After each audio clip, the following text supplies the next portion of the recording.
Апостолски дела 17 глава.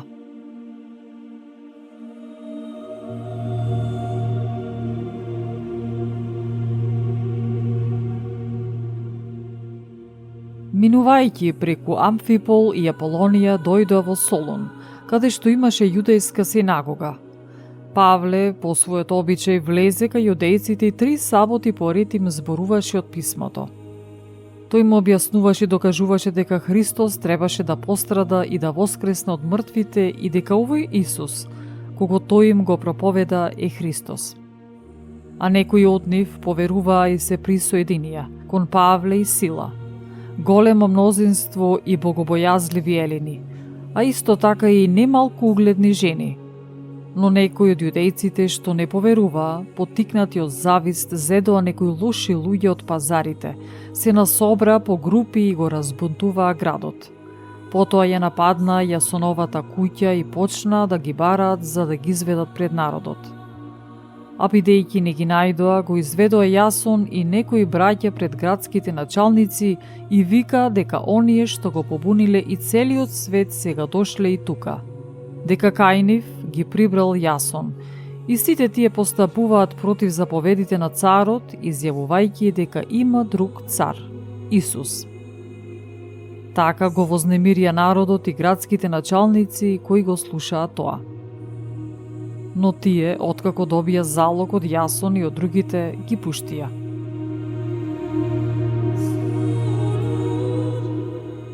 А браќата веднаш преку ноќта ги упатија Павле и Сила кон Верија. Тие кога пристигнаа отидоа во јудејската синагога. Овие беа поблагородни од солуњаните.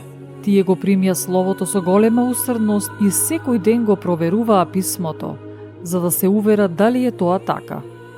И мнозина од нив поверуваа, од елините немал број угледни мажи и жени.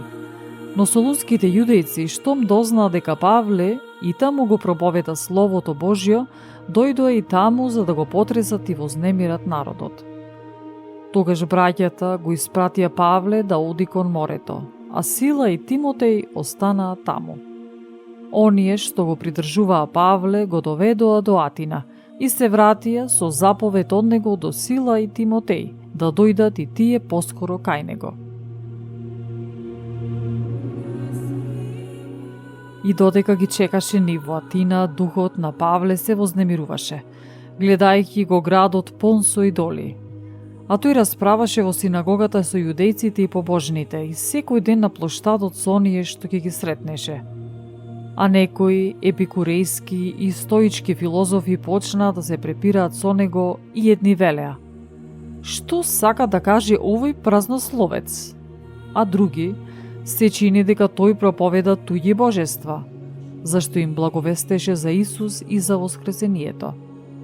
Изедоа да го одведоа на Ареопагот, велејќи: ќе можеме ли да знаеме какво е тоа учење што го проповедаш? Бидејќи нешто непознато внесуваш во нашите уши, затоа сакаме да знаеме што е тоа. А пак сите атињани, како и туѓинците кои живееа кај нив, во ништо друго не сакаа да го поминуваат времето, освен во тоа да зборуваат или да слушаат за нешто ново. Тогаш Павле застана сред Ареопагот и рече: луѓе атињани, посе гледам дека сте побожни. Зашто кога минував и ги разгледував светилиштата ваши, најдов и жртвеник на кој беше напишано: на непознатиот Бог. За него пак, кого вие не го знаете, а кого го почитувате, за него јас ви проповедам.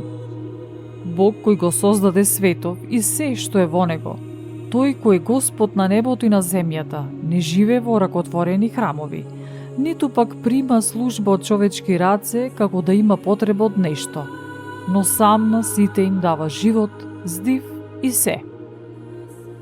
Од една крв го создаде сиот род човечки за да живее по целото лице на земјата, откако утврди предопределени времиња и граници на нивните живеалишта, за да го бараат Господа, да би можело некако да го насетат и најдат, иако тој не е далеко од секого меѓу нас.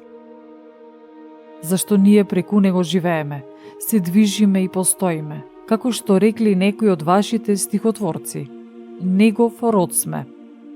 И така, бидејќи род Божи сме, не треба да мислиме дека божественото прилега на злато или сребро, или камена творба што излегла од човечки ум и измислица. Бог пак, не осврнувајќи се на времињата на незнаење, сега редум им заповеда на сите луѓе да се покаат, зашто определи ден кога праведно ќе му суди на светот преку определениот од него човек, откако ги увери сите со неговото воскресение од мртвите. Кога чуја за воскресението од мртвите, едни се насмеа, а другите рекоа: друг пат сакаме да послушаме за тоа. И тогаш Павле си отиде од нив. А некои луѓе си присоединија кон него и поверуваа. Меѓу нив беше Дионисий Ареопагит и една жена по име Дамара и други со нив.